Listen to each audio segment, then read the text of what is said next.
गणपते नमः। ओम गंगणपते नमः। ओम गंगणपते नमः। बोलिए गणपति गजानन भगवान की जय। ओम श्री गुरुवे नमः। ओम श्री गुरुवे नमः। ओम श्री गुरुवे नमः। बोलिए गुरु भगवान की जय। ओम नमः शिवाय। ओम नमः शिवाय। ओम नमः शिवाय। बोलिए भूत भावन भगवान की जय। महामृत्युंजय भगवान की जय। शंकर भगवान की जय। भगवान श्री गुरुदेव की असीम अनुकंपा से, माता पिता के आशीर्वाद, भूत भावन भगवान भोलेनाथ और जगदम्बा श्यामा प्यारी के परम प्रेम सानिध्यता और कृपा के कारण, आप सभी भक्तों के भाग्य के कारण ही भगवान शिव के साक्षात स्वरूप शिव पुराण कथा, जो भगवान शिव के साक्षात स्वरूप हैं, आज कथा का 14वां दिन है। एक एक दिन एक एक अमृत की बूंद के समान है। भगवान की कृपा, जैसे जैसे आप उनकी कृपा, उनकी महिमा, उनकी कथा का श्रवण कर रहे हैं, मानो जैसे आपको प्रत्येक दिन उनकी कृपा प्राप्त हो। आज भगवान की कथा के इस 14वें दिन, मानो भगवान के भक्त भगवान की कथा का बड़ी उत्सुकता से इंतजार कर रहे हैं और पल पल क्षण क्षण अपने भगवान की महिमा को इस श्रावण मास में सुनने के लिए भक्त व्याकुल है। भक्त का हृदय भगवान के लिए व्याकुल रहे, और जैसे आपका हृदय व्याकुल रहता है, वैसे ही भगवान का हृदय भी आपके लिए व्याकुल रहता है कि आप उनको याद करो, उनका स्मरण करो। भगवान कहते हैं कि तू मेरे लिए एक कदम चलकर तो देख, मैं तेरे लिए यदि 100 कदम ना चलूं तो कहना। तू मेरे लिए समर्पण कर कर तो देख, मैं अपने कृपा का खजाना ना लौटा दूं तो कहना। इस प्रकार से यदि आप एक कदम भगवान के लिए चलते हैं तो भगवान आपके लिए 100 कदम चल के आते। तभी तो आप जब उनका स्मरण करते हैं, उनको हृदय से याद करते हैं, तो कैलाशपति कैलाश से चल करके इस मृत्यु लोक पर आ जाते। बैकुंठ में बैठे श्रीहरि बैकुंठ छोड़कर इस धरती पर आ जाते, क्योंकि वो कहते हैं कि मेरा भक्त मुझे हृदय से स्मरण कर रहा है, मेरा भक्त मुझे याद कर रहा है। अब मुझे ये बैकुंठ नहीं बहा, मुझे ये कैलाश नहीं बहा रहा है।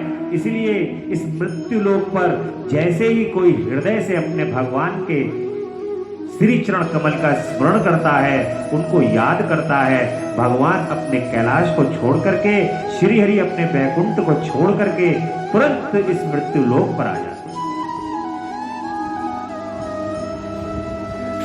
जो रस यहां पर बरस रहा है, वो रस और कहीं नहीं है। जैसे कि जो रस बरस रहो बरसाने, सो रस 3 लोक में नाई। जो रस बरस रहो बरसाने, सो रस 3 लोक में नाई। सो रस 3 लोक में नाई। जो रस, जो भक्ति का आनंद, जो प्रेम, जो हृदय के अंदर भगवान के लिए उमड़ घुमड़ करके प्रेम आ जाना, वो रस जो है वो इस मृत्यु लोक के अलावा अन्यथा कहीं नहीं। इसीलिए भगवान वैकुंठ छोड़कर के इस मृत्यु लोक पर ही ज्यादा रहते। अपने भक्तों के बीच में रहना भगवान को इतना आनंदित करता है, वो कहते हैं कि भक्त मुझे छोड़ते ही नहीं है और मुझे भक्तों को छोड़ने का मन ही नहीं करता। इसलिए रात दिन ब्रज में भगवान रास रचाते हैं। आज भी निधिवन और सेवा कुंज के अंदर भगवान जो है वो दिन रात रास रचाते हैं। सूक्ष्म रूप में जो हमारे इस संसार की आंखों से जो हमें दिखाई नहीं देते हैं, परंतु प्रतिदिन भगवान बाहर रास रचाते हैं, प्रतिदिन भगवान बाहर।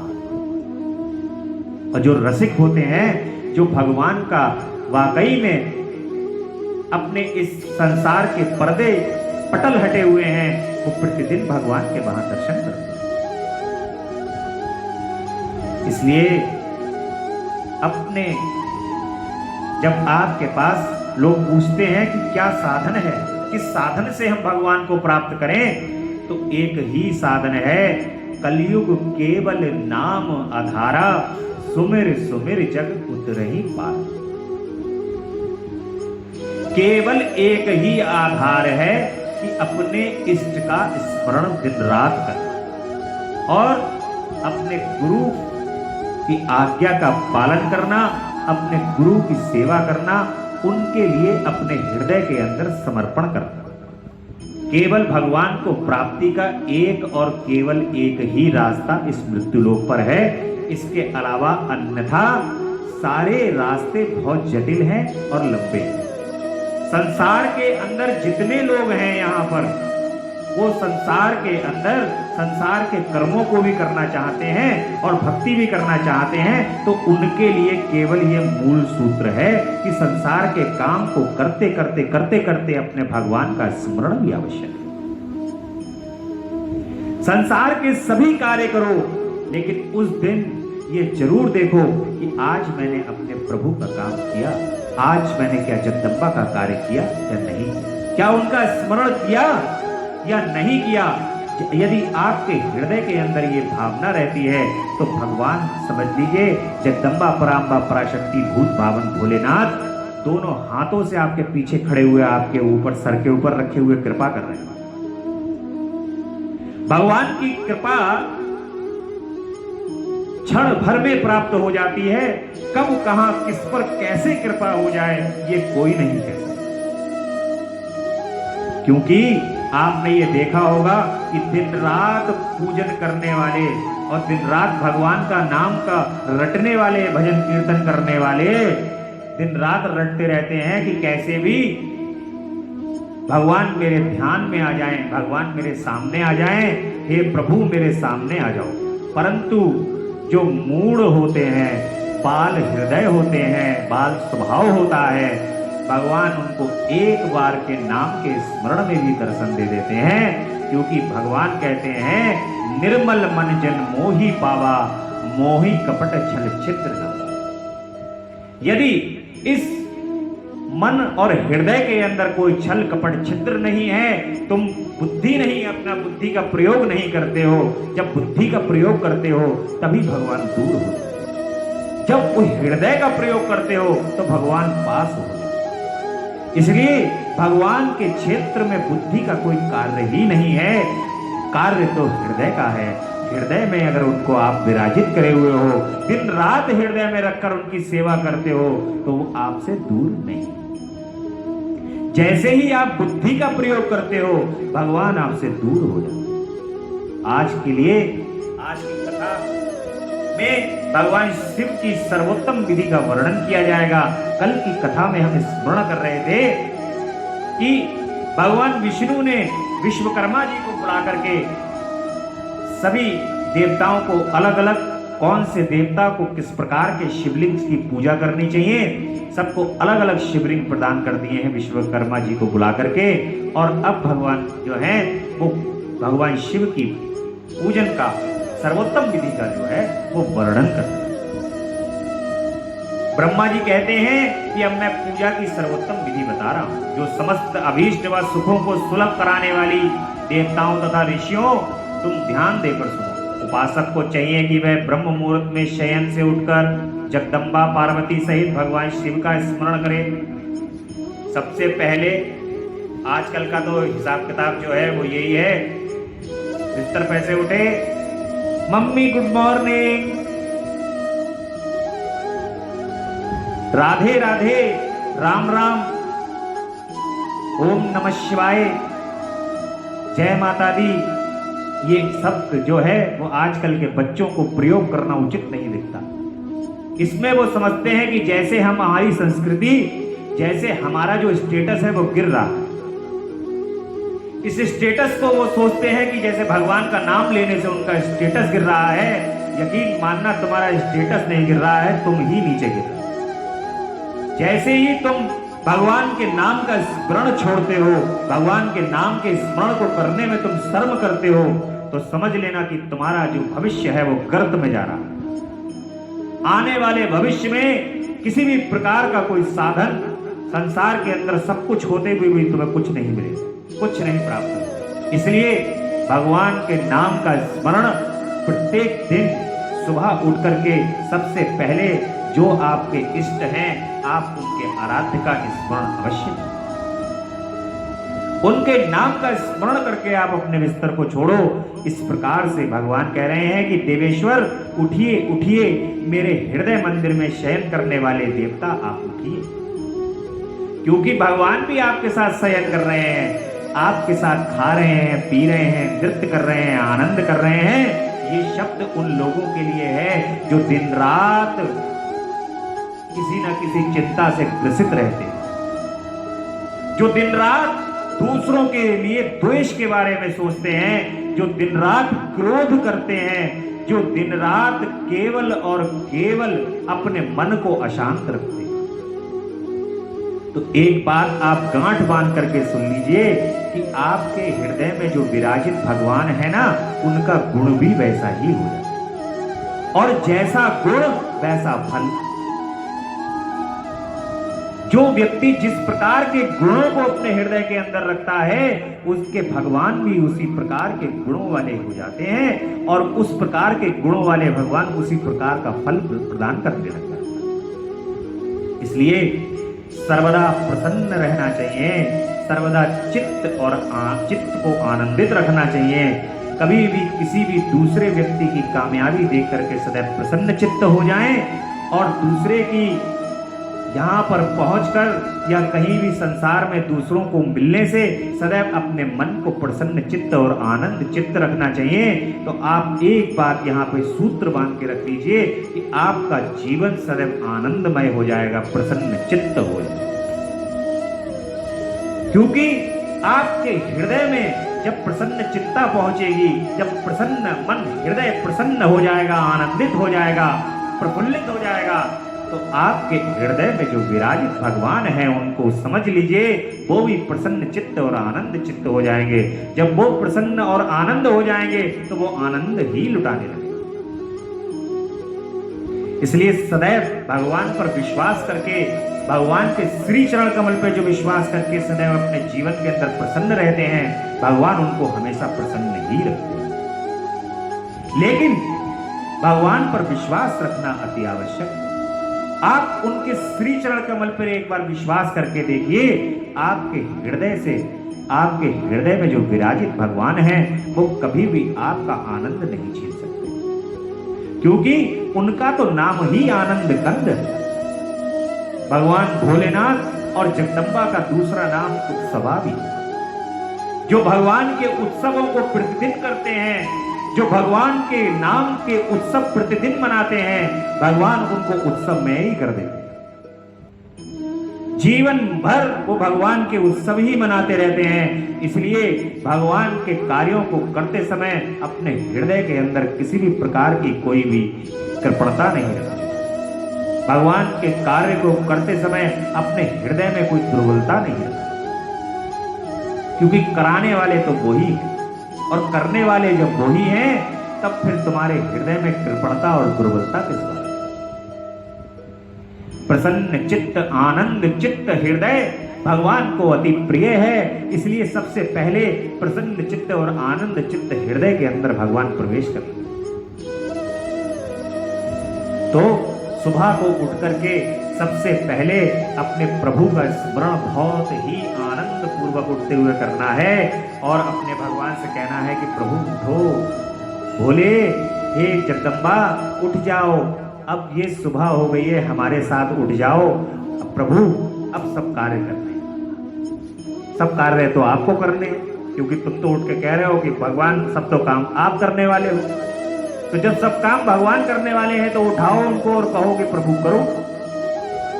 जब आप ऐसा समझ करके कहोगे तो ये बात 16 आने सत्य है कि भगवान जो हैं वो कार्य आपके करते चले और आप आनंद लेते चले, क्योंकि उन्हें आनंद देना है। तुम पे भार डाल देंगे तो तुम आनंद नहीं ले पाओगे। अगर भगवान ने तुम पे भार डाल दिया तुम करो, एक तो तुम कर नहीं पाओगे, करोगे भी तो तुम 10 एहसान दिखाओगे और उसके बाद भार समझोगे तो चिंता करोगे। तो इसलिए भगवान कहते हैं कि मैं ही कर दे रहा हूं। जो भगवान को अपने हृदय में शामिल रखते हैं, जो अपने हृदय में भगवान का स्मरण करते हैं, उनको सदैव स्थापित रखते हैं, भगवान उनके काम अपने आप करते हैं। ऐसी उनकी लीला। इस प्रकार से अपने, किंतु मेरी उनमें प्रवृत्ति नहीं होती। मैं अधर्म को जानता हूं परंतु मैं उससे दूर नहीं हो पाता। महादेव आप मेरे हृदय में स्थित होकर मुझे जैसी प्रेरणा देते हैं वैसा ही मैं करता हूं। इस प्रकार भक्ति पूर्वक कहकर और गुरुदेव की चरण पादुकाओं का स्मरण करके गांव से बाहर दक्षिण दिशा में मलमूत्र का त्याग करने के लिए, मल त्याग करने के बाद भगवान के यहाँ पर जो ये पूजन की विधि है इसका भी स्मरण जो है वो आप पहले से कर चुके हैं। और मनुष्य को देश और काल के विरुद्ध स्नान नहीं करना चाहिए। रविवार, श्राद्ध, संक्रांति, ग्रहण, महादान, तीर्थ, उपवास दिवस अथवा असौच प्राप्त होने पर मनुष्य गर्म जल से स्नान न करे। शिव भक्त मनुष्य तीर्थ आदि में प्रवाह के सन्मुख होकर स्नान करे। जो नहाने के पहले तेल लगाना चाहे उसे विहित एवं निषिद्ध दिनों का विचार करके ही तैलाभ्यंग करना चाहिए। जो प्रतिदिन नियम पूर्वक तेल लगाता हो उसके लिए किसी दिन भी तैलभ्यंग दूषित नहीं, अथवा जो तेल इत्र आदि से वासित हो उसका लगाना किसी भी दिन दूषित नहीं है। सरसों का तेल ग्रहण को छोड़कर दूसरे किसी भी दिन भी दूषित नहीं होगा। ग्रहण वाले दिन पर सरसों के तेल को नहीं लगाना चाहिए, उसके अलावा सरसों का तेल किसी भी दिन लगा लेना चाहिए। इस प्रकार इस तरह देश काल का विचार करके ही विधि पूर्वक स्नान करना चाहिए। स्नान के समय अपने मुख को उत्तर अथवा पूर्व की ओर रखना, पूर्व दिशा की ओर और उत्तर दिशा की ओर, उत्तर पूर्व मुख होकर के व्यक्ति को स्नान करना चाहिए। अच्छिष्ट वस्त्र का उपयोग कभी ना करें, यानी कि फटे हुए जो कपड़े हैं उनका प्रयोग नहीं करें। लोग क्या करते हैं, फटे हुए कपड़े होते हैं वो पहन लेते हैं। इसलिए भगवान का पूजन करते समय फटे हुए वस्त्रों का प्रयोग नहीं करें। शुद्ध वस्त्र से इष्ट देव के स्मरण पूर्वक स्नान करें। गंदे वस्त्र भी नहीं पहनना चाहिए, शुद्ध वस्त्र पहनना चाहिए। जिस वस्त्र को दूसरे ने धारण किया हो अथवा जो दूसरे के पहनने की वस्तु हो तथा जिसे स्वयं रात में धारण किया गया हो वह वस्त्र उच्छिष्ट वस्त्र कहलाता है। फटा हुआ वस्त्र भी उच्छिष्ट वस्त्र, उससे तभी स्नान किया जा सकता है जब उसे धो लिया जाए। रात को पहना हुआ वस्त्र फिर सुबह को लोग स्नान करके दोबारा से पहन लेते हैं पूजा के टाइम पे, वो भी नहीं करना चाहिए। धुले हुए वस्त्र का ही प्रयोग करें और किसी दूसरे के वस्त्र को भी धारण नहीं। यहां पर यह बताया गया है कि दूसरे ने उतार के अपनी शर्ट पैंट कुर्ता पजामा रखा, आपने उस हाथ से पहन लिया, वो नहीं करना। दूसरे के वस्त्रों का प्रयोग नहीं करना चाहिए। यदि धुला हुआ हो तो उस दूसरे का वस्त्र भी धुला हुआ होना, धुले हुए वस्त्र का आप प्रयोग कर सकते हैं, पहन सकते हैं। क्योंकि ऐसा कहा जाता है कि जब आप ऐसा करते हैं तो वो गुण भी आपके अंदर प्रवेश कर जाते हैं। इसलिए ऐसा नहीं करना चाहिए। स्नान के पश्चात देवताओं, ऋषियों तथा पितरों की तृप्ति देने वाला स्नानांग तर्पण करना चाहिए। पितरों को तर्पण जो है वो इस प्रकार से किया जाता है। सभी प्रकार के तर्पण करने चाहिए। अगर आप तर्पण करने में सक्षम नहीं है स्नान करते समय, तो कम से कम अपने पितरों का स्मरण उस समय अवश्य कर लेना चाहिए। और स्नान करने से पहले गंगा जी को याद कर लेना चाहिए। ओम गंगे च यमुने चैव गोदावरी सरस्वती नर्मदे सिंधु कावेरी जले सन्निधम कुरु। इस प्रकार से गंगा जी का स्मरण करके उनसे कहना चाहिए, जगदम्बा हम स्नान करने जा रहे हैं, आप सभी प्रकार की शुद्धियां इसमें ला दो ताकि हमारा तन और मन दोनों शुद्ध हो। इस प्रकार से उसके बाद धुला हुआ वस्त्र पहने और आचमन करें। दुर्जमो तदंतर गोबर आदि से लीप पोत कर स्वच्छ किए हुए शुद्ध स्थान में जाकर वहां सुंदर आसन की व्यवस्था करें। जहां पर भगवान की आप पूजा कर रहे हो उस जगह को अच्छी तरीके से साफ स्वच्छ करके विशुद्ध काष्ठ का बना हुआ, पूरा फैला हुआ तथा विचित्र होना चाहिए। ऐसा आसन संपूर्ण अभिष्ट फलों को देने वाला हो।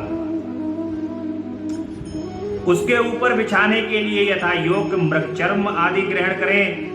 शुद्ध बुद्धि वाला पुरुष उस पर आसन पर बैठकर भस्म त्रिपुंड लगाए। त्रिपुंड से जप तप तथा दान सफल होता है। भस्म के अभाव में त्रिपुंड का साधन जल आदि बताया गया है।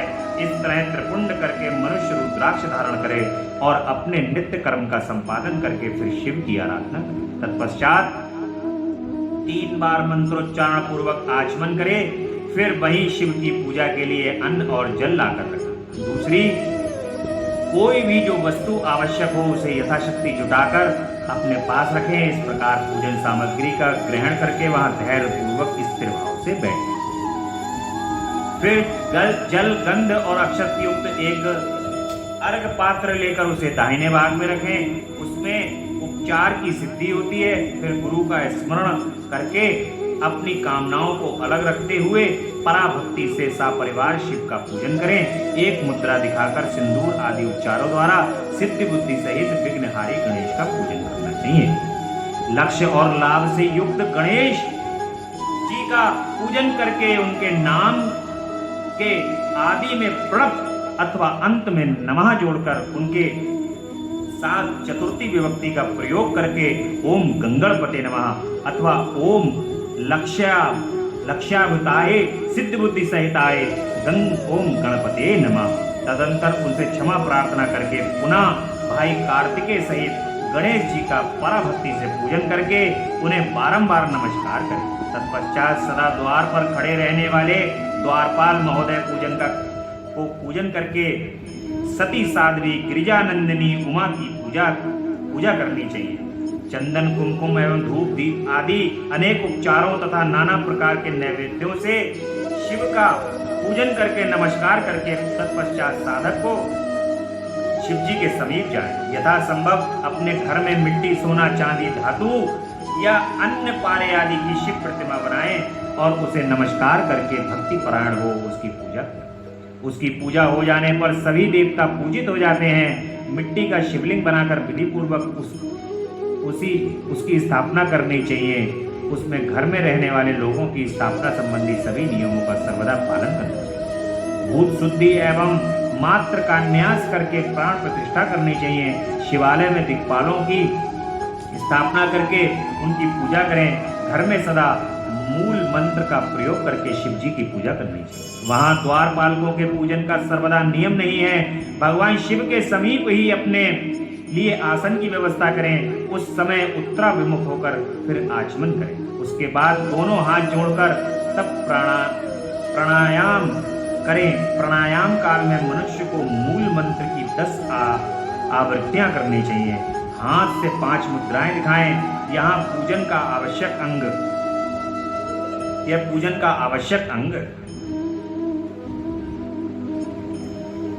भगवान शिव के हाथों यहाँ पूजा का इन मुद्राओं का प्रदर्शन करके ही मनुष्य पूजा विधि का अनुसरण करे। तदंतर वहां दीप निवेदन करके गुरु को नमस्कार करे और पद्मासन व भद्रासन बांधकर बैठे अथवा उत्तानासन व पर्णकासन का आश्रय लेकर सुखपूर्वक बैठें और पुनः पूजन का प्रयोग करें। फिर अर्घ पात्र से उत्तम शिवलिंग का प्रक्षालन करें। मन को भगवान शिव से अन्यत्र न ले जाकर पूजा सामग्री को अपने पास रखकर निम्नांकित मंत्र समूहों से महादेव जी का आवाहन करें। कैलास शिखरस्यं च पार्वती पतिमुत्तमम् यथोक्तरूपिणं शंभो निर्गुणं गुरुरूपिणं पंचवक्त्रं दशम्भुजं त्रिनेत्रं वृषभध्वजं कर्पूरगौरं दिव्यांगचन्द्रमौलिकपर्दिनं व्याघ्रप्रचित्रं चाये गजे चर्माचुरं शुभं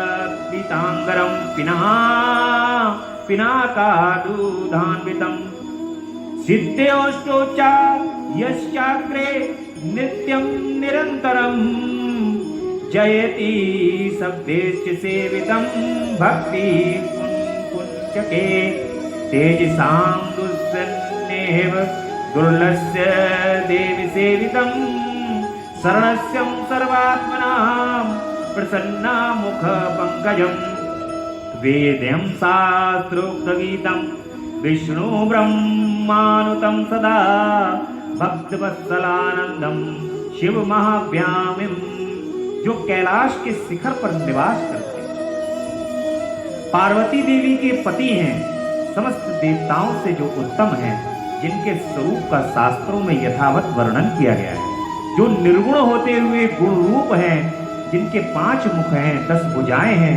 और प्रत्येक मुखमंडल में 3-3 नेत्र हैं, जिनकी ध्वजा पर वृषभ का चिन्ह अंकित है, अंग कांति कर्पूर के समान गौर है, जो दिव्य रूपधारी चंद्रमा रूपी मुकुट से सुशोभित तथा सिर पर जटाजूट धारण करने वाले हैं, जो हाथी की खाल पहनते हैं और व्याघ्र चर्म ओढ़ते हैं, जिनका स्वरूप शुभ है, जिनके अंगों में वासुकी नाग लिपटे हुए हैं, जो पिनाक आदि आयुध धारण करते हैं, जिनके आगे 8 सिद्धियां निरंतर नृत्य करती रहती हैं, भक्त समुदाय जय जयकार करते हुए जिनकी सेवा में लगे रहते हैं, दुस्सह तेज के कारण जिनकी ओर देखना भी कठिन है, जो देवताओं से सेवित तथा संपूर्ण प्राणियों को शरण देने वाले हैं, जिनका मुखारविंद प्रसन्नता से खिला हुआ है, वेदों और शास्त्रों ने उनकी महिमा का यथावत गान किया है,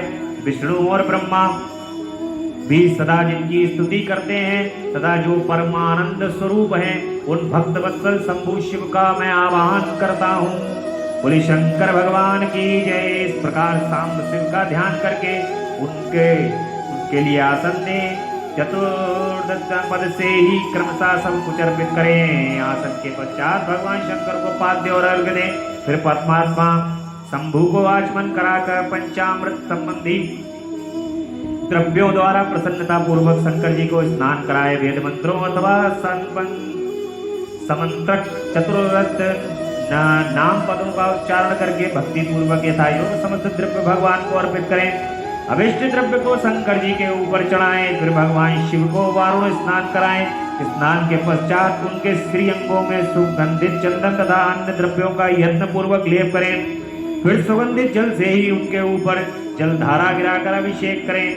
वेद मंत्रों वेद अंगों तथा अथवा शिव के 11 नामों द्वारा यथावकाश जलधारा चढ़ाकर वस्त्र से शिवलिंग को अच्छी तरह पोंछें, फिर आचमनार्थ जल दें और वस्त्र समर्पित करें। नाना प्रकार के मंत्रों द्वारा भगवान शिव को तिल, जौ, गेहूं, मूंग और उड़द अर्पित करें। फिर 5 मुख वाले परमात्मा शिव को पुष्प चढ़ाएं। प्रत्येक मुख पर ध्यान के अनुसार यथोचित अभिलाषा करके कमल, शतपत्र, शंख पुष्प, पुष्प, धतूर, मंदार पुष्प, द्रोण पुष्प, तुलसी दल तथा बिल्व पत्र चढ़ाकर पराभक्ति के साथ भक्तवत्सल भगवान शंकर की विशेष पूजा करें। अन्य सब वस्तुओं का अभाव होने पर शिव को केवल बिल्व पत्र ही अर्पित कर सकते हैं। बिल्व पत्र समर्पित होने से ही शिव की पूजा सफल होती है। तत्पश्चात सुगंधित चूर्ण तथा सुवासित उत्तम तैल, इत्र, विविध वस्तुएं बड़े हर्ष के साथ भगवान शिव को अर्पित करें। फिर प्रसन्नता पूर्वक गुगुल और अगरू आदि की धूप निवेदन करें। तदंतर शंकर जी को घी से भरा हुआ दीपक दें।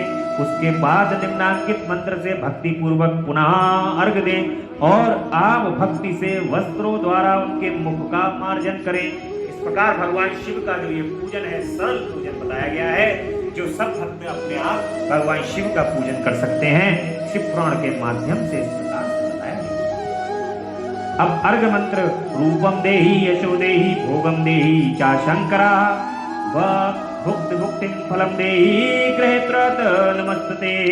प्रभु शंकर आपको नमस्कार है, आप इस अर्घ को स्वीकार करके मुझे रूप दीजिए, यश दीजिए, भोग दीजिए तथा भोग और मोक्ष रूपी फल प्रदान कीजिए। इसके बाद भगवान शिव को भांति भांति के उत्तम नैवेद्य अर्पित कीजिए। नैवेद्य के पश्चात प्रेम पूर्वक आचमन कराएं। तदंतर सांगोपान तांबूल बनाकर शिव को समर्पित करें। फिर 5 पत्ती की आरती बनाकर भगवान शिव को दिखाएं।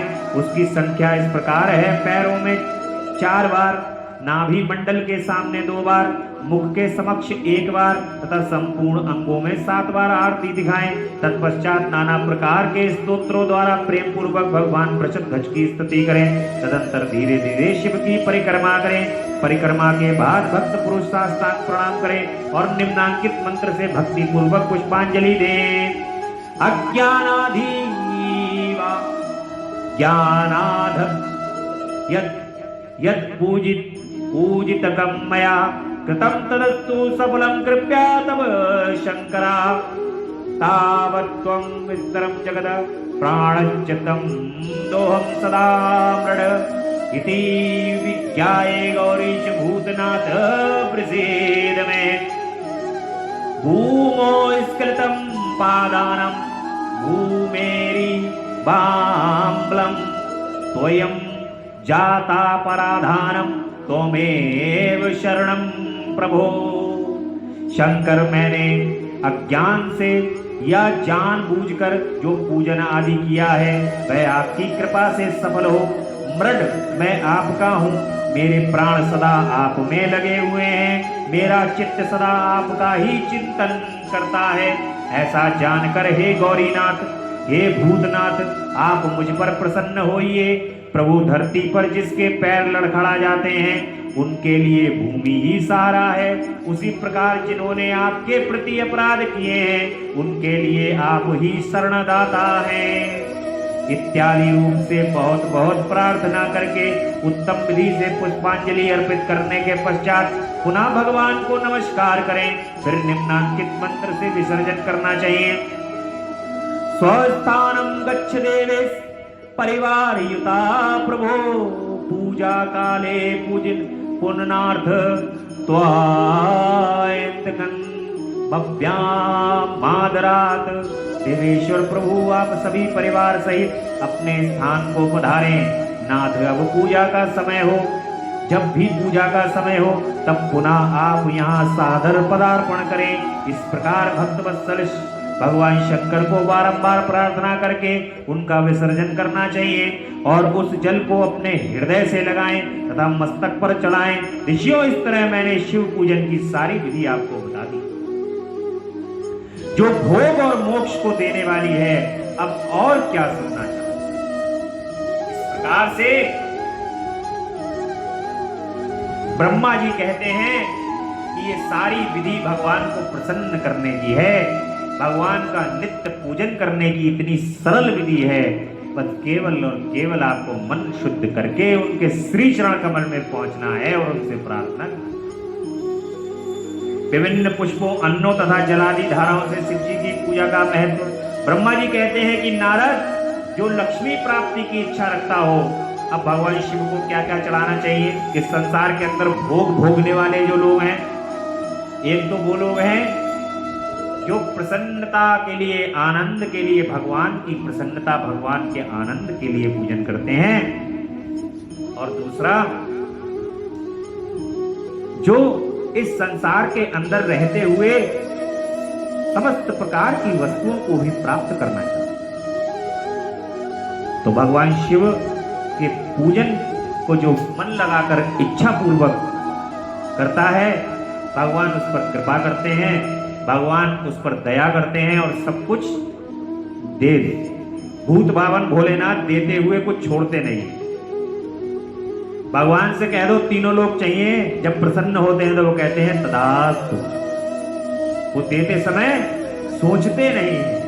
जगदम्बा का, क्योंकि जो जगदम्बा है वही शिव है और जो शिव है वही जगदम्बा है, इसलिए दोनों ये देवता, ये दोनों देवगण भगवान के जो ये स्वरूप हैं, भूत भावन भगवान शिव और शक्ति, ये देते समय ये नहीं सोचते कि हम क्या दे रहे हैं।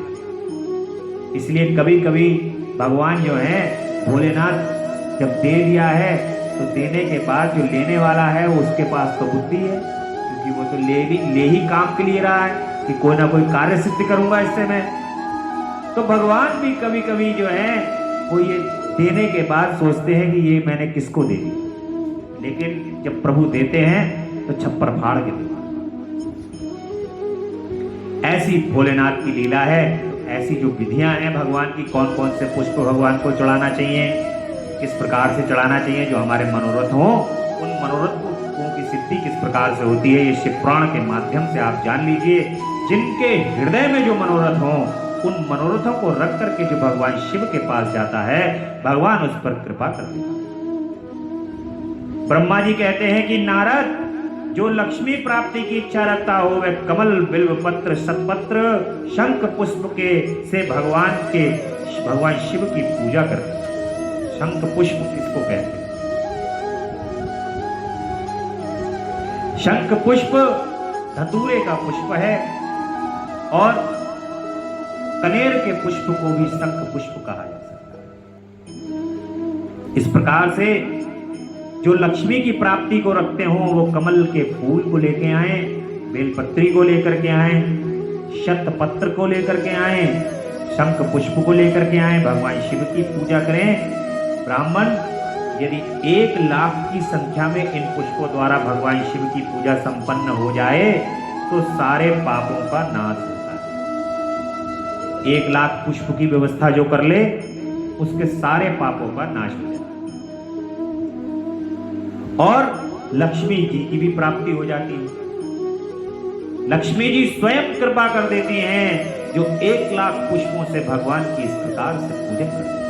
बेलपत्री यदि 1 लाख संख्या में भगवान के ऊपर जो चढ़ा देता है, स्वयं लक्ष्मी मैया उस पर कृपा कर देती है, प्रसन्न हो जाती है। इसमें कोई संशय नहीं है, ऐसा शिव पुराण में कहा गया। प्राचीन पुरुषों ने 20 कमलों का एक प्रस्थ बनाया, 1 सहस्त्र बिल्वपत्रों को भी एक प्रस्थ कहा गया है। 1 सहस्त्र सतपत्र से आधे प्रस्थ की परिभाषा की गई है। 16 पलों का एक प्रस्थ होता है और 10 टंकों का एक पल। इस मान से पत्र पुष्प आदि को तौलना चाहिए।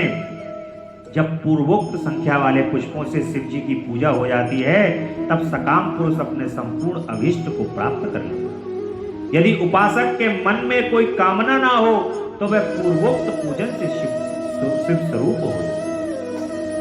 अगर कोई कामना भी नहीं है तब भी आप भगवान शिव का इस प्रकार से यदि पूजन कर देते हैं तो आप शिव स्वरूप हो। मृत्युंजय मंत्र का जब 5 लाख जब पूरा हो जाता है तब भगवान शिव प्रत्यक्ष दर्शन देते हैं। ओम त्र्यंबकं यजामहे सुगंधिं पुष्टिवर्धनम् उर्वारुक निर्बंधनम् मृत्युर्मोक्षीमामृतात्। इस प्रकार से भगवान के मंत्र को गायत्री मंत्र के साथ जप करके, गायत्री के साथ जप के जो व्यक्ति 5 लाख जप को पूरा कर लेता है, भगवान शिव उसको आकर के प्रत्यक्ष रूप से दर्शन। ऐसी तो भगवान के पूजन की महिमा है। 1 लाख के जप से शरीर की शुद्धि होती है, दूसरे लाख के जप से पुनर्जन्म की बातों का स्मरण होता है। यानी कि पूर्व जन्म में आप क्या थे। यदि 2 लाख भगवान शिव के महामृत्युंजय मंत्र का यदि आप जाप कर लेते हैं तो आपको पिछले जन्म का याद आने लगेगा। और 3 लाख पूर्ण होने पर संपूर्ण काम्य वस्तुएं प्राप्त हो जाएंगी। इस संसार के अंदर जो भी आपके लिए साधन प्रयोग करने वाली वस्तुएं हैं। यदि 3 लाख महामृत्युंजय जप का आपने पाठ कर लिया तो आपको इस संसार की सभी वस्तुएं, ऐसा शिव पुराण के माध्यम से ब्रह्मा जी कह रहे हैं ऋषियों से। और 4 लाख का जप होने पर स्वप्न में भगवान शिव का दर्शन होगा। जब 4 लाख महामृत्युंजय जप का आप पाठ कर लेते हो तो आपको स्वप्न में भगवान शिव के दर्शन हो। बोले भूत भावन भगवान की जय। और 5वें लाख का जप ज्यों ही पूरा होता है भगवान शिव उपासक के सन्मुख तत्काल प्रकट हो जाते हैं। इस प्रकार जब 5 लाख महामृत्युंजय जप का आप पाठ कर लेते हो तो भगवान खुद कहते हैं कि बस बस बस अब मैं आ गया। भूत भावन भगवान आपके सन्मुख आ जाते हैं, आपके सामने और इसी मंत्र का 10 लाख यदि जप हो जाए तो संपूर्ण फल की सिद्धि होती है। जो मोक्ष की अभिलाषा रखता है वह 1 लाख दर्भों द्वारा शिव का पूजन करे। हे मुनि श्रेष्ठ, सर्वत्र लाख की ही संख्या समझनी चाहिए।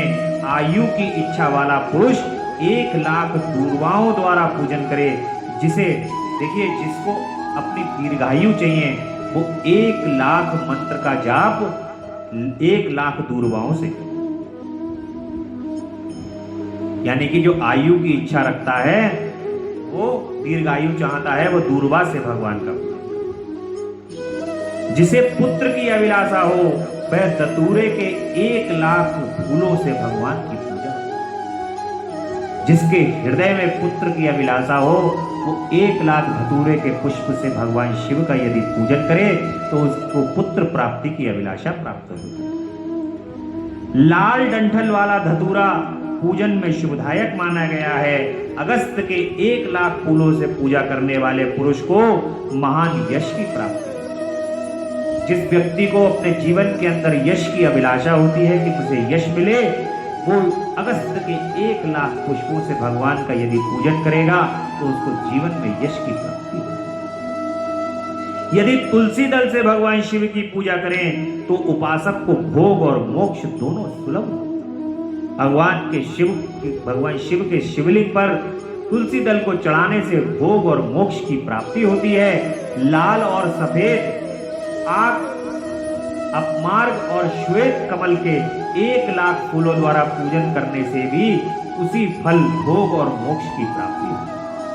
आग का पुष्प को चढ़ाने से और श्वेत कमल को चढ़ाने से, फूलों को 1 लाख पुष्प को चढ़ाने से भोग और मोक्ष दोनों की प्राप्ति। अड़हल के 1 लाख पुष्पों से की हुई पूजा शत्रुओं की को मृत्यु देने वाली होती। जिनके शत्रु जिनको परेशान कर रहे हो, यदि वो व्यक्ति मन में ठान ले और अड़हल के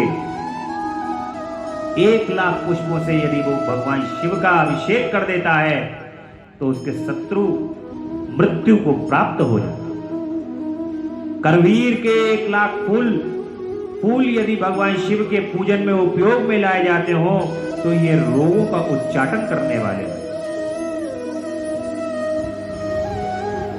बंधु, दोपहरिया के फूलों द्वारा पूजन करने से आभूषण की प्राप्ति होती है। चमेली से भगवान शिव की पूजा करके मनुष्य वाहनों को उपलब्ध करता है।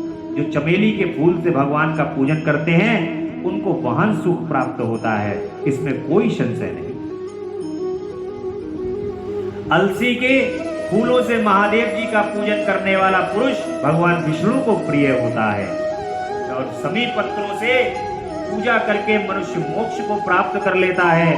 बेला के फूल चढ़ाने पर भगवान शिव अत्यंत सुलक्षणा पत्नी प्रदान करते हैं और जूही के फूलों से पूजा की जाए तो घर में कभी अन्न की कमी नहीं। इस प्रकार कनेर के फूलों से पूजा करने पर मनुष्यों को वस्त्र की प्राप्ति होती है। सेदुआरी और सेफालिका के फूलों में भगवान शिव का पूजन किया जाए तो मन निर्मल होता है। 1 लाख बिल्व पत्र चढ़ाने पर मनुष्य अपनी सारी काम्य वस्तुएं प्राप्त कर लेता है। श्रृंगार हार हर श्रृंगार के फूलों से पूजा करने पर सुख संपत्ति में वृद्धि होती है। वर्तमान ऋतु में पैदा होने वाले फूल आदि शिव की सेवा में समर्पित किए जाएं तो वे मोक्ष देने वाले होते हैं, इसमें कोई संशय नहीं है। राई के फूल शत्रुओं को मृत्यु प्रदान करने वाले होते हैं। इन फूलों को 1-1 लाख की संख्या में शिव के ऊपर चढ़ाया जाता है तो भगवान शिव प्रचुर फल प्रदान करते हैं। चंपा और केवड़े को छोड़कर शेष सभी फूल भगवान शिव को चढ़ाए जा सकते हैं। चंपा के और केवड़े के फूलों को भगवान शिव पर कदापि नहीं चढ़ाना चाहिए। विप्रवर महादेव जी के ऊपर चावल चढ़ाने से मनुष्य के लक्ष्मी बढ़ती है। जो भगवान शिव के शिवलिंग के ऊपर लक्ष्मी की कामना रखता हो वो भगवान शिव के शिवलिंग पर चावल चढ़ाए। ये चावल अखंडित होने चाहिए। टूटे हुए चावल कभी भगवान शिव के शिवलिंग पर नहीं चढ़ाने चाहिए और इन्हें उत्तम भक्ति भाव से भगवान शिव के ऊपर अवश्य चढ़ाना चाहिए। रुद्र प्रधान मंत्र से पूजा करके भगवान शिव के ऊपर बहुत सुंदर वस्त्र चढ़ाएं और उसी पर चावल रखकर समर्पित करें तो उत्तम है। भगवान शिव के ऊपर गंध पुष्प आदि के साथ एक श्रीफल चढ़ाकर धूप आदि निवेदन करें तो पूजा का पूरा पूरा फल प्राप्त होगा। यानी कि धूप दीप नैवेद्य चढ़ाकर भगवान शिव के ऊपर शिव के शिवलिंग के पास श्रीफल यानी कि नारियल को यदि आप चढ़ा देते हैं तो पूजा का परम फल प्राप्त आपको हो जाए। यहाँ शिव के समीप 12 ब्राह्मणों को भोजन कराएं, इससे मंत्र पूर्वक सांगोपांग लक्ष्य पूजा संपन्न होती है। जहां 100 मंत्र जपने की विधि हो वहां 108 मंत्र जपने का विधान किया गया है। तिलों द्वारा शिव जी को 1 लाख आहुतियां दी जाएं अथवा 1 लाख तिलों से भगवान शिव की पूजा की जाए तो बड़े बड़े पातकों का नाश करने वाली भगवान शिव के ऊपर यदि आप तिल चढ़ाते हैं तो एक तो तिल जो है वो आपके रोगों का नाश करेंगे और दूसरा आपके अंदर मानसिक शारीरिक रूप से जितने भी पाप आपने किए होंगे वो सभी पाप नष्ट हो जाते। ऐसा जो है वो भगवान शिव पर तिल को चढ़ाने का महत्व। ऐसा ऋषियों का कथन है जौ के द्वारा की हुई शिव की पूजा स्वर्गीय सुख की वृद्धि करने वाली होती है। ऐसे स्वर्ग के समान आपको इस धरती पर सुख प्राप्त होगा यदि आप जौ से भगवान की पूजा करें। ऐसा ऋषियों का कथन है। गेहूं के बने हुए पकवान से की हुई शंकर जी की पूजा निश्चय ही बहुत उत्तम मानी गई है। यदि उससे लाख बार पूजा की हुई हो तो उससे संतान की वृद्धि हो। यदि मूंग से पूजा की जाए तो भगवान शिव सुख प्रदान करते हैं। यानी कंगनी द्वारा सर्वाध्यक्ष परमात्मा शिव का पूजन करने मात्र से उपासक के धर्म अर्थ और काम मोक्ष की वृद्धि होती है तथा वह पूजा समस्त सुखों को देने वाली होती है। अरहर के पत्तों से श्रृंगार करके भगवान शिव की पूजा करें। यह पूजा नाना प्रकार के सुखों और संपूर्ण फलों को देने वाली है। मुनि श्रेष्ठ अब फूलों की लक्ष्य संख्या का तौल बताया जा रहा है। प्रसन्नता पूर्वक सुनो। सूक्ष्म मान का प्रदर्शन करने वाले व्यास जी ने 1 लाख प्रस्थ शंख पुष्प को 1 लाख बताया। 11 प्रस्थ चमेली के फूलों को वही 1 लाख फूलों का मान बताया गया है।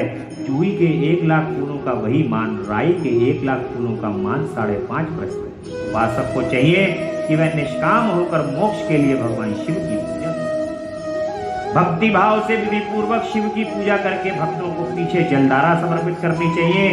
ज्वर में यदि जो व्यक्ति देखिए अब किस प्रकार के रोग भगवान देखिए भूत भावन भोलेनाथ प्रकृति का स्वरूप है। प्रकृति स्वरूपा जगदम्बा उनके साथ हैं। भूत भावन भगवान और जगदम्बा एक ही हैं। इसलिए अब भगवान जो है वो प्रकृति है। इस प्रकृति के अंदर ही सभी बीमारियों का इलाज भी है। यदि डॉक्टर ये कह दें कि इस बीमारी का इलाज संभव नहीं है, इस बीमारी का कोई इलाज नहीं है, तो वो इलाज हमारे भूत भावन भगवान भोलेनाथ के श्री चरण कमल। जो मन में दृढ़ विश्वास रख के भोलेनाथ को अपने हृदय में धारण करके उनका यदि स्मरण करता है, उनको याद करता है, उनकी पूजन को करता है, तो भोलेनाथ के श्री चरण कमल से निकलने वाली कृपा जो है, उससे कोई भी वस्तु दुर्लभ नहीं, कोई रोग दुर्लभ नहीं है। ऐसा नहीं है कि जो रोग ना जाए, भगवान ऐसी कृपा करते हैं कि वो रोग सहसा ही बड़ी सरलता से चला। अब उन रोगों को किस प्रकार से, जो व्यक्ति ज्वर से पीड़ित रहते हैं, जो मनुष्य प्रलाप करने लगता है, उसकी शांति के लिए जलधारा शुभकारक है। जिनको बुखार की समस्या रहती है, वो भगवान शिव पर ओम नमः शिवाय, ओम नमः शिवाय, ओम नमः शिवाय, इस प्रकार से जलधारा अवश्य प्रतिदिन चढ़ाएं। भगवान शिव के ऊपर जलधारा चढ़ाने से ज्वर की समस्या समाप्त हो जाती। उसकी शांति के लिए जप कारक जलधारा शुभ कारक बताई।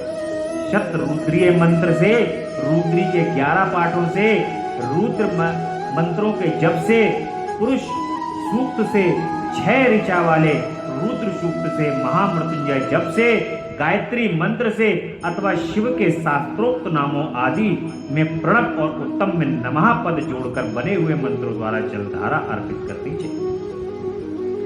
सुख और संतान की वृद्धि के लिए जलधारा द्वारा पूजन उत्तम बताया गया है। उत्तम भस्म धारण करके उपासक को प्रेम पूर्वक नाना प्रकार के शुभ एवं दिव्य द्रव्यों द्वारा भगवान शिव की पूजा करनी चाहिए और शिव पर उनके सहस्त्र नाम मंत्रों से घी की धारा चढ़ानी चाहिए। ऐसा करने पर वंश का विस्तार होता है। जो वंश की वृद्धि चाहते हैं वे व्यक्ति भगवान शिव पर घी की धार चढ़ाएं। और इसी प्रकार यदि 10,000 मंत्रों द्वारा शिव जी की पूजा की जाए तो प्रमेह रोग की शांति होती है और उपासक को मनोवांछित फल की प्राप्ति होती है। यदि कोई नपुंसकता को प्राप्त हो तो वह घी से शिव जी को भली भांति पूजा करे तथा ब्राह्मणों को भोजन कराए। साथ ही उसके लिए मुनीश्वर जो प्रजापत्य व्रत का भी विधान किया गया है। यदि बुद्धि जड़ हो जाए तो उस अवस्था में पूजन को केवल शर्करा मिश्रित दुग्ध की धारा चढ़ाए। यदि जिस किसी की बुद्धि संसार के अंदर रह करके भ्रष्ट हो गई, भगवान के समीप जाते ही वो व्यक्ति अपने को ऐसा समझने लगता है कि मैं बंधन के अंदर बंध गया हूं, अब मैं भगवान के नाम का स्मरण इससे ज्यादा नहीं करूंगा। कहां मैं आ गया, कहां भगवान का नाम लेने के लिए मुझे बैठा दिया गया। ऐसे व्यक्तियों को चाहिए कि दूध के अंदर शर्करा मिला करके भगवान को दुग्ध की धारा चढ़ाए। अगर वो दुग्ध की धारा भगवान को शर्करा मिला करके चढ़ाता है तो भगवान शीघ्र कृपा करेंगे और अपने श्री चरण कमल में उसको लगा। ऐसा शिव पुराण में भगवान ब्रह्मा जी शिव पुराण के माध्यम से हम सबको बताते और ऐसा करने पर जो उसे बृहस्पति के समान उत्तम बुद्धि प्राप्त हो जाती है। जब तक 10,000 मंत्रों का जप पूरा होना हो जाए तब तक पूर्वोक्त धारा द्वारा भगवान शिव का उत्कृष्ट पूजन चालू रखना चाहिए। जब तन मन में अकारण ही उच्चाटन होने लगे, जो उचट जाए, कहीं भी प्रेम ना रहे, दुख पड़ जाए और अपने घर में सदा कलह रहने लगे, तब पूर्वोक्त रूप से दुग्ध की धारा चढ़ाने से सारा दुख नष्ट हो जाता। बड़ी आम समस्या इस कलयुग की, इस कलिकाल में बड़ी आम समस्या है। लोग दुख से पीड़ित हैं, घर में कलेश रहना, सब कलेश से पीड़ित हैं। भगवान शिव के पास हर चीज का इलाज है। तुम द्वार द्वार भटकते हो, अरे साहब हमें कोई उपाय बता दो, ऐसा कोई उपाय बताओ जिससे साहब हमारा सब कुछ सही हो जाए, पर तुम शिव के पास तो जाते ही नहीं। जो संजीवन है, जीवन को देने वाले हैं, जीवन के सभी कष्टों को दूर करने वाले हैं, जिनमें सभी देवी देवताओं ग्रह नक्षत्रों का वास है, जिसमें सभी प्रकार के कष्टों को दूर करने की क्षमता है, ऐसे सदाशिव को छोड़ करके तुम कहां जाओ। और अंत में उन शिव के पास आके ही तुम्हें शांति प्राप्त होती है। उन उपायों से ही तुम्हें कष्ट से निवृत्ति हो। जो लोग जिनके घर में कलेश रहता है, कलह रहता है, ये समस्या इस कलिकाल में इस समय मन जिनका उचट गया है, ऐसा लगता है वो कहते हैं हमारा तो साहब अब यहाँ मन ही नहीं लगता, ये हमें साहब ना घर पसंद आ रहा है ना शहर पसंद आ रहा है, अब तो साहब हमें ऐसा लगता है कहीं चले जाएं दूर, कहीं घूम ले जाए। इस प्रकार से लोगों का मन उचट जाता है। बोले साहब हम क्या करें, हम पे पूजा पाठ का भी मन नहीं लगता, भगवान की पूजा करते हैं 5 मिनट जल चढ़ाया, उसके बाद ऐसा लगता है मंदिर से भाग जाए। ध्यान में बैठते हैं भगवान के लिए, जाप करने के लिए बैठते हैं, तब भी नहीं लगता मन, बोले ऐसा लगता मन पूजा ना करें हम। उन लोगों के लिए ये उपाय है कि दूध लेकर के शर्करा मिलाओ और ओम नमः शिवाय, ओम नमः शिवाय, ओम नमः शिवाय, ओम नमः शिवाय, ओम नमः शिवाय प्रतिदिन चढ़ाते रहो। कबहू तो दीनानाथ के भनक पड़ेगी कान। ओम ओम जपते रहो, धरे रहो मंदिर, कबहू तो दीनानाथ के भनक पड़ेगी कान। इसलिए भगवान के कान में जैसे ही भनक पड़ेगी वैसे ही भगवान आप पर कृपा करेंगे और कृपा करते ही अपने हृदय से लगा लेंगे और तुम्हारे हृदय में प्रवेश करेंगे। इसलिए ये बड़ा ही सरल उपाय है, कभी भी अपने मन को परेशान नहीं करना चाहिए, भगवान के निकट अवश्य जाकर के उनके ही द्वारा बताए गए उपाय को करना चाहिए। और यदि आप ऐसा करते हो तो आप बहुत जल्द ही सुख समृद्धि को प्राप्त करोगे। सुवासित तेल से पूजा करने पर भोगों की वृद्धि होती है। यदि मधु से भगवान शिव की पूजा की जाए तो रायक्षमा रोग दूर हो जाता है। यदि शिव पर ईख के रस की धारा चढ़ाई जाए तो वह भी संपूर्ण आनंद की प्राप्ति कराने वाला है। जो गन्ने का रस होता है, उस गन्ने के रस को यदि भगवान के ऊपर चढ़ाया जाए तो जिनको आनंद प्राप्त करना है वो आनंद की प्राप्ति करने का रस चढ़ा करके भगवान पर प्राप्त करता है। गंगा जल की धारा तो भोग और मोक्ष दोनों फलों को देने वाली है। ये सब जो धाराएं बताई गई हैं, इन सबको मृत्युंजय मंत्र से चढ़ाना चाहिए।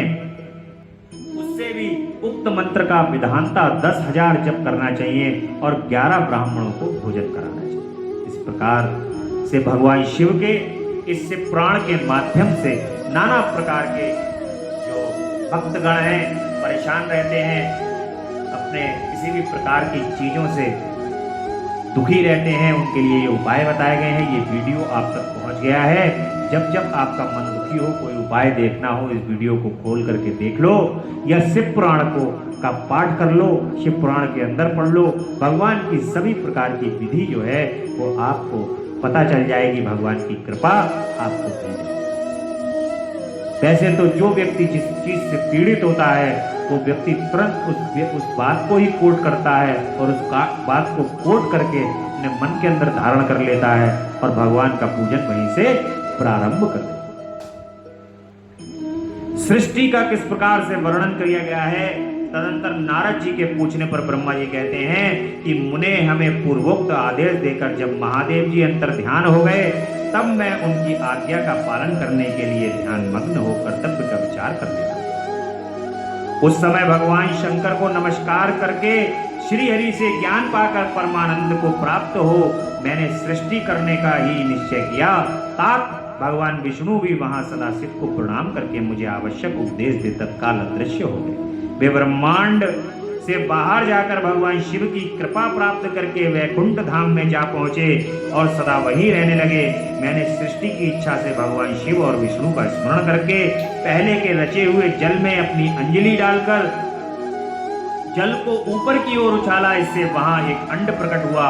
24 तत्वों का वह समूह कहा जाता है। विप्रवर वह विराट आकार वाला जड़ रूप ही था। उसमें चेतना ना देख मुझे बड़ा संशय हुआ और मैं वहां कठोर तप करने लगा। 12 वर्षों तक भगवान विष्णु के चिंतन में लगा रहा।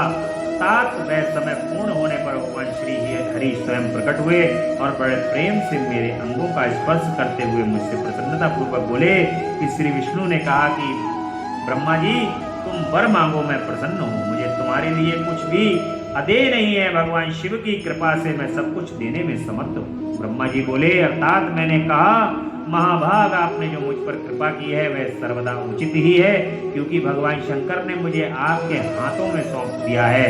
विष्णु, आपको नमस्कार है। आज मैं आपसे जो कुछ मांगता हूँ उसे मुझे दीजिए प्रभु। प्रभु, ये विराट रूप 24 तत्वों से बना हुआ अंड किसी तरह चेतन नहीं रहा हो रहा है, जड़ी भूत दिखाई देता है। अरे इस समय भगवान शिव की कृपा से आप यहाँ प्रकट हुए हैं, अतः शंकर की सृष्टि शक्ति या विभूति से प्राप्त हुए इस अंड में चेतना लाई। मेरे ऐसा कहने पर शिव की आज्ञा में तत्पर रहने वाले महाविष्णु ने अनंत स्वरूप का आश्रय ले उस अंड में प्रवेश किया। उस समय उन परम पुरुष के सहस्त्रों मस्तक, सहस्त्रों नेत्र और सहस्त्रों पैर थे। उन्होंने भूमि को सब ओर से घेर कर उस अंड को व्याप्त कर लिया। मेरे द्वारा भली भांति स्तुति की जाने पर जब श्री विष्णु ने उस अंड में प्रवेश किया, तब वहां 24 तत्वों का विकार रूप अंड सचेतन हो गया। पाताल से लेकर सत्यलोक तक की अवधि वाले उस अंड के रूप में वहां साक्षात श्री हरि ही विराजने लगे। उस विराट अंड में व्यापक होने पर ही प्रभु वैराज पुरुष कहलाए। पंचमुख महादेव ने केवल अपने रहने के लिए स्वरम्भ कैलाश नगर का निर्माण किया, जो सब लोगों से ऊपर सुशोभित होता है। देवर्षि, संपूर्ण ब्रह्मांड का नाश हो जाने पर भी वैकुंठ और कैलाश, इन दो धामों का यहाँ कभी नाश नहीं होता। मुनीश्वर, मैं श्रेष्ठ सत्यलोक का आश्रय लेकर रहता हूँ। तात महादेव की आज्ञा से ही मुझ में सृष्टि रचने की इच्छा उत्पन्न हुई। बेटा, जब मैं सृष्टि की इच्छा से चिंतन करने लगा, उस समय पहले मुझ में अज्ञान में ही पापपूर्ण तपोगुणी सृष्टि का प्रादुर्भाव हुआ, जिसे अविद्या, पंचक अथवा पंचर्वा अविद्या कहते हैं। तदंतर प्रसन्न चित्त होकर शंभु की आज्ञा से मैं पुनः अनासक्त भाव से सृष्टि का चिंतन करने लगा। उस समय मेरे द्वारा स्थावर, संगक, वृक्ष आदि की सृष्टि हुई, जिसे मुख्य सर्ग कहते हैं। यह पहला सर्ग है। उसे देखकर वह अपने लिए पुरुषार्थ पूर्वक साधक नहीं, वह जानकर सृष्टि की इच्छा वाले मुझ ब्रह्मा से दूसरा मार्ग सर्ग प्रकट हुआ, जो दुख से भरा हुआ है। उसका नाम है तीर्थोक्ता। वह सर्ग भी पुरुषार्थ का साधक नहीं था, उसे भी पुरुषार्थ साधन की सिद्धि से रहित जान मैं पुनः सृष्टि का चिंतन करने लगा। जब मुझसे शीघ्र ही तीसरे सात्विक सर्ग का प्रादुर्भाव हुआ, उसे ऊर्ध्व श्रोता कहते हैं। यह देव सर्ग के नाम से विख्यात हुआ। देव सर्ग सत्यवादी तथा अत्यंत सुखदायक है। उसे भी पुरुषार्थ साधक की रुचि एवं अधिकार से रहित मानकर मैंने अन्य सर्ग के लिए अपने स्वामी श्री शिव का चिंतन आरंभ किया। तब भगवान शंकर की आज्ञा से एक रजोगुणी सृष्टि का प्रादुर्भाव हुआ, जिसे आर्वोक्त श्रोता कहा गया। इस सर्ग के प्राणी मनुष्य हैं, जो पुरुषार्थ साधन के उच्च अधिकारी हैं। तदंतर महादेव की आज्ञा से भूत आदि की सृष्टि हुई। इस प्रकार में 5 तरह की व्यक्तिगत सृष्टि का वर्णन किया है। इसके सिवा 3 प्रकृत सर्ग भी कहे गए हैं, जो मुझ ब्रह्मा के सानिध्य में प्रकृति से ही प्रकट हुए हैं। इसमें पहला महत्व का सर्ग है, दूसरा सूक्ष्म भूतों अर्थात मंत्र मात्राओं का सर्ग है, और तीसरा वैकारिक सर्ग कहलाता है। इस तरह ये 3 प्राकृत सर्ग हैं। प्राकृत और वैकृत दोनों प्रकार के सर्गों को मिला लेने से 8 सर्ग होते हैं। इनके सिवा नवा कौमार सर्ग है, जो प्राकृत और विकृत भी है। इन सबके अवान्तर भेद का मैं वर्णन नहीं कर सकता, क्योंकि उसका उपयोग बहुत थोड़ा। जब द्विजात्मक सर्ग का प्रतिपादन करता हूँ, इसी का दूसरा नाम कौमार सर्ग है, जिसमें सनंदन आदि कुमारों की महत्वपूर्ण सृष्टि हुई है। सनक आदि मेरे 4 मानस पुत्र हैं, जो मुझ ब्रह्मा के ही समान हैं। ये महान वैराग्य से संपन्न तथा उत्तम व्रत का पालन करने वाले हैं। उनका मन सदा भगवान शिव के चिंतन में ही लगा रहता है। वे संसार से विमुख एवं ज्ञानी हैं। उनके आदेश देने पर सृष्टि के कार्य में मन नहीं लगाया। मुनि श्रेष्ठ नारद संकादि कुमारों के दिए नकारात्मक उत्तर को सुनकर मैंने बड़ा भयंकर क्रोध प्रकट किया। उस समय मुझ पर मोह छा गया। उस अवसरण में मैंने मन ही मन भगवान शिव का स्मरण किया। वे शीघ्र ही आ गए और उन्हें समझाते हुए मुझसे कहा कि तुम भगवान शिव की प्रसन्नता के लिए तपस्या करो। मुनि श्रेष्ठ श्री हरि ने मुझे ऐसे शिक्षा दी, तब मैं महाघोर एवं उत्कृष्ट तप करने लगा। सृष्टि के लिए तपस्या करते हुए मेरी दोनों भौहें और नासिका के मध्य भाग से जो उनका अपना ही अभिमुक्त नाम से स्थान है, महेश्वर की 3 मूर्तियों में से अन्यतम पूर्णांश सर्वेश्वर तथा दया सावर भगवान शिव अर्धनारीश्वर रूप में प्रकट हुए, जो जन्म से रहित तेज की राशि तथा सर्वश्रेष्ठा हैं। उन नील लोहित नामधारी साक्षात उमा वल्लभ शंकर को सामने देख बड़ी भक्ति से मस्तक झुकाकर उनकी स्तुति करने से मैं बड़ा प्रसन्न हुआ और देवेश्वर से बोला कि प्रभु, आप भांति भांति के जीवों की सृष्टि कीजिए। मेरी यह बात सुनकर उन देवादिदेव महेश्वर रुद्र अपने ही समान बहुत से रुद्रगणों की सृष्टि की। तब मैंने अपने स्वामी महेश्वर महारुद्र से फिर वहां देव ऐसे जीवों को युक्त मुनिश्रेष्ठ मेरी ये बात सुनकर करुणा सागर महादेव जी हंस पड़े और तत्काल इस प्रकार बोले। महादेव जी ने कहा कि विधाता, मैं जन्म और मृत्यु के भय से युक्त अशोभन जीवों की सृष्टि नहीं करूंगा, क्योंकि वे कर्मों के अधीन हो दुख के समुद्र में डूबे रहेंगे। मैं तो दुखों के सागर में डूबे हुए उन जीवों का उद्धार मात्र करूंगा। गुरु का स्वरूप धारण करके उत्तम ज्ञान प्रदान कर उन सबको संसार सागर से पार करूंगा। प्रजापते, दुख में डूबे हुए सारे जीव की सृष्टि तो तुम ही करो। मेरी आज्ञा इन कार्य में प्रवृत्त होने के कारण तुम्हें माया नहीं बांध सकेगी। मुझसे ऐसा कहकर भगवान शिव नील लोहित महादेव मेरे देखते देखते अपने पार्षदों के साथ वहां से तत्काल तिरोहित। आज की कथा में आपने भगवान शिव की महिमा को जाना है। अब भगवान शिव के कैलाश पर्वत पर गमन तथा सृष्टि खंड का उपसंहार, इस प्रकार की कथाएं हम आज की कथा यही विश्राम लेंगी और स्वयं भूप मनु शतरूपा की ऋषियों तथा दक्ष कन्याओं की संतानों का वर्णन तथा सती और शिव की महत्ता का प्रतिपादन किस प्रकार से होता है, ये कल की कथा में हमें जानने को प्राप्त होगा। आज की कथा आनंद स्वरूप, आज के आनंद की जय हो। भगवान शिव महेश्वर भूत भावन भगवान की जय हो। इस प्रकार से कहते हुए अपने मन को प्रसन्न चित्त और आनंद चित्त करते हुए ओम नमः शिवाय बोलो। ओम नमः शिवाय, ओम नमः शिवाय।